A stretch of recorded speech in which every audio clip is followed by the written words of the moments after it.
What's up, people? In this video, we're going to talk about a concept called the maximum good, okay? The maximum good, capital M, capital G, possibly even capital T. This is a concept that I came up with a few days ago. I was on a walk or something. I'm not a professional motivational speaker or psychologist or anything interesting, really. I'm just a guy who talks about his thoughts and relates his experiences. And that's it. That's really all I am. So with this concept, as with any of the other concepts that you might be exposed to in my videos, you know, take what's useful from it and discard the rest. So regarding the maximum good, what is this theory? What is this like philosophy that I've come up with and haven't really fleshed out too deeply, other than what I managed to come up with in my like 10-minute walk the other day? So basically, you know, a little bit maybe too much information. I don't want to harp on this too much, but lately I've just kind of become more aware of the fact that someday, you know, my life is going to end.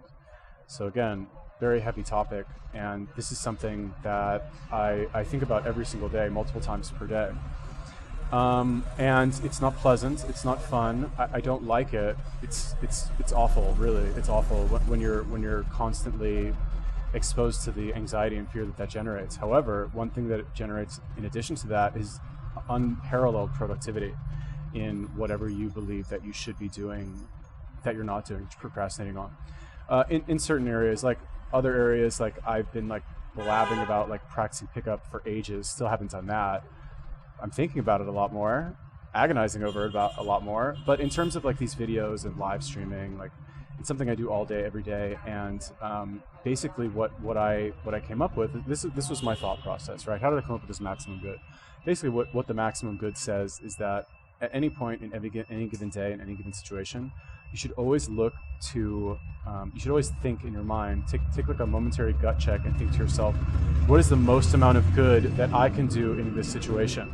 Either for yourself or for other people, or ideally for both, but at least for yourself, really.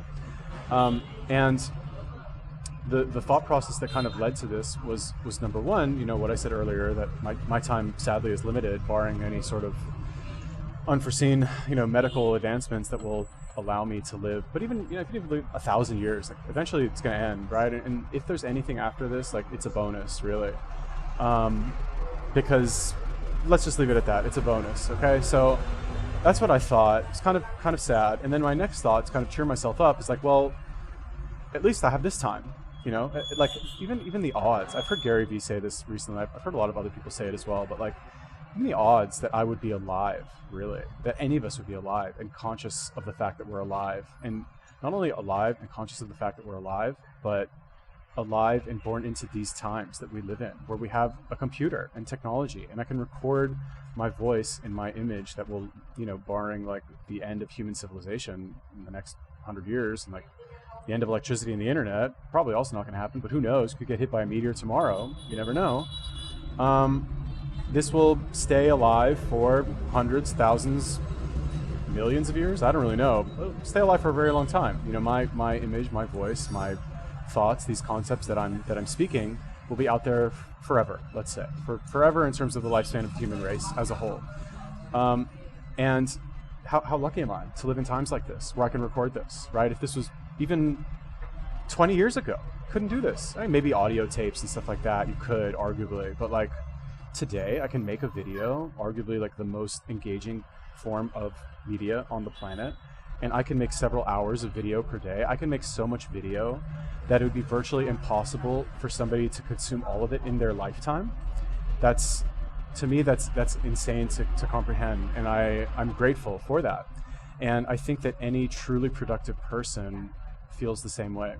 They understand the fact, and the people I'm thinking of now, Tony Robbins, Grant Cardone, Gary Vee, these people understand the fact and think about the fact, not just understand it, but they understand, and multiple times per day, I don't know, I've never like asked them, but multiple times per day, they think about the fact that their time is limited here, that they're lucky to be alive, and that they're super lucky to be alive during times where they're able to record themselves and be remembered, at the very least, for eternity, let's say, or at least a lot longer than they would be remembered if they had never recorded any of this material, right? So then I thought that. I was like, wow, okay, so basically, long story short, I'm lucky to be alive, right? Like, what are the odds that me, as in my current form, would exist, right? And you could make the argument that if this wasn't me in my current form, then this consciousness that I have would also not exist. I would just never have existed, right? But I do exist. Does that make sense?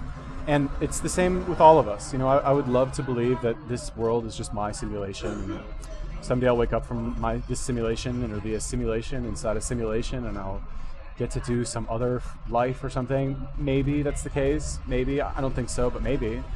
Maybe humanity's progressed to that point.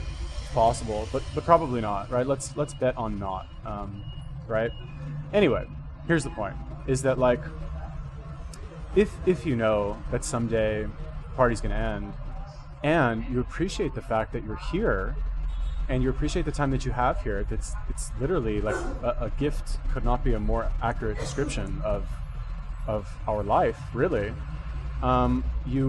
I would think you would want to spend as much of your time as possible doing what's called the maximum good, right? That's kind of what I came up with this. And to be honest with you, what this really is just a way for me to soothe the anxiety that I feel multiple times per day when I think about the fact that, it's not going to be tomorrow, hopefully, or 5 years from now, or 10 or 20, 30 or 40 or even 50. I think I'll live a long time, but it's, someday, even if it's 1,000 years, I extend my life 1,000 years somehow. Someday that 1,000 years is going to end. And I want to know that I have done the maximum good during the entire time. I really do. Even now I'm starting to get the anxiety. I don't like it. It's not pleasant, right? But when I think about what's the solution to this, the only real solution that I can come up with is to do the maximum amount of good that I can in every single situation of every single day.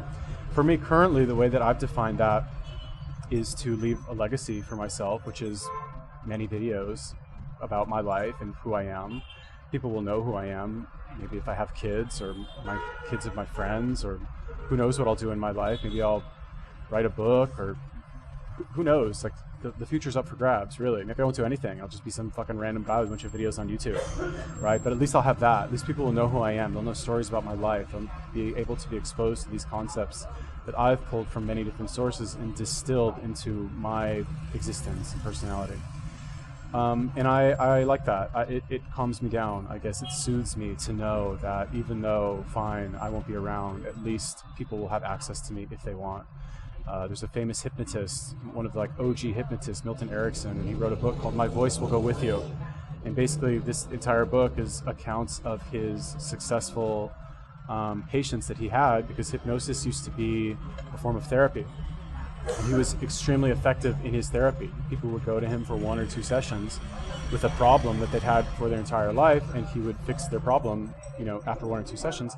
It never really felt to them that anything was happening. They thought the sessions were boring and stupid, but somehow, a week later, they wouldn't have their problem anymore, and they wouldn't really realize why. It's kind of very, very interesting. Milton Erickson, very fascinating guy, if you look him up, or if you have any interest in this. I had a lot of interest in this at the time. Anyway, the title of his book is called My Voice Will Go With You. It's out of print now, hard to find, but definitely worth a read. And that's really what he said, what he would say in his hypnosis sessions. He would say, blah blah blah. Like, he's basically, what is hypnosis is you essentially, and this is oversimplifying for sure, but you tell a story, or you expose people to concepts that are applicable in one area. And then just over the course of a human being's day or week or whatever, they remember those concepts and apply them to other areas in their life. And the application of concepts from one area to another area is what will solve the problem, right? Or whatever their problem is, or change the behavior, or whatever the case may be.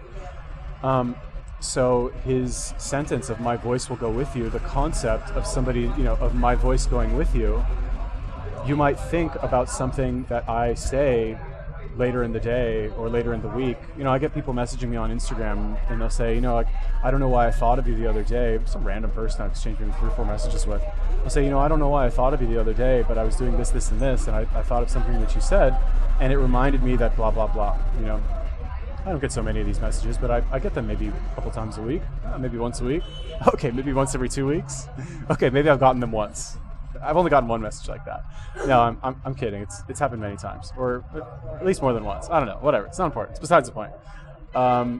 So anyway, the point is that once you get to a certain age, right? And I don't know. Maybe 35 is the magical number for me, but once you get to a certain age, you realize that, or you might think, regardless of what you've done in your life, you know, you're extremely accomplished, whatever, you're going to wonder, you're going to think about all the time you've wasted, or that you think you've wasted, and you're going to see the rest of the time that you have left as a gift, or that's at least how I feel right now, really, honestly. The rest of the time that I have left is a gift, and I want to do the maximum amount of good that I can for myself, for my legacy, for the people in my life, and really beyond that, even just some people that I see on the street.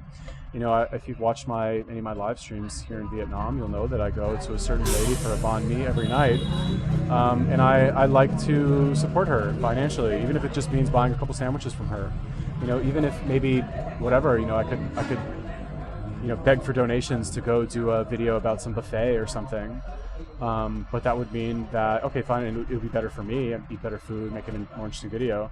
But that means that I wouldn't be able to support this person who I like, you know, who I feel deserves some good in their life more than some restaurant, or sadly, you know, no offense, viewers of mine, but like more than you deserve necessarily yet another piece of content for you to casually watch while you, like, you know, iron your shirts or whatever. Really. And it's gotten to the point now where if I'm not doing the maximum good for myself at any given moment, I get to be very uncomfortable, right? Like my current schedule: wake up, live stream, record videos, you know, do work on the computer, like all this stuff, work out, eat, help my banh mi lady, and then at night, really the only, I guess you could say, unproductive thing that I've been doing is I'll go to an internet cafe down the street and I'll play Dota for about 2 hours. And you know, fine, you can make the argument like, okay, I'm recharging, I'm relaxing, like put in 12 hours of work in a day, fine, I deserve a hobby to do something. But is that the maximum good, right? And I guess you could make the argument like recharging my batteries by playing some video games is good because it'll refresh me for the next day, reset my brain. Okay, fine, you could make that argument. But still, I haven't really wrapped my mind around that yet, I guess. Maybe I haven't worked in the whole concept of rest into maximum good. Anyway, for those of you out there who maybe would consider applying this concept to your life, really what it comes down to is just taking a moment to do like a reality check on yourself at any given time, and just kind of understand that whatever you are doing right now, your life is happening right now. Okay, it's not happening in the future, it's not happening tomorrow, it's not happening next week or next year or when this event happens in the future. This is it right here, whatever you're doing. Okay, so it's not always so easy to change your life immediately. You know, some things take time, obviously, right? You can't fucking ditch your kids like immediately and like go join the circus. You can, but wherever you are, just take a moment to look around, and I would encourage you to decide, make a conscious decision to do the maximum good that you can in any given situation over the course of a day. Right? Ask yourself, what is the most good that I can do in this situation? Not just in the daily limit, right? But like in the weekly or yearly limit, right? Like I have a birthday coming up in a month and a half. I want to think to myself, what's the most amount of good that I can do before this deadline hits me, right? Before my 36th birthday. And then after that, what's the most amount of good that I can do in the year after that, right? It really encourages you, I think, to be to take your life more seriously, really, which I think, you know, a lot of us could stand to do. Everybody, really. Okay, so that is my theory about the maximum good. I don't know, a little bit weird for that video. Tell me what you thought about it. Is it a good idea? Is it a bad idea? Can you relate to me in any way? Like I said, a lot of that stuff I really don't like to talk about. It's not something that's really addressed in Western culture for obvious reasons. You know, we like our dopamine button to be pressed fucking nonstop, and the anti-dopamine button to never be pressed.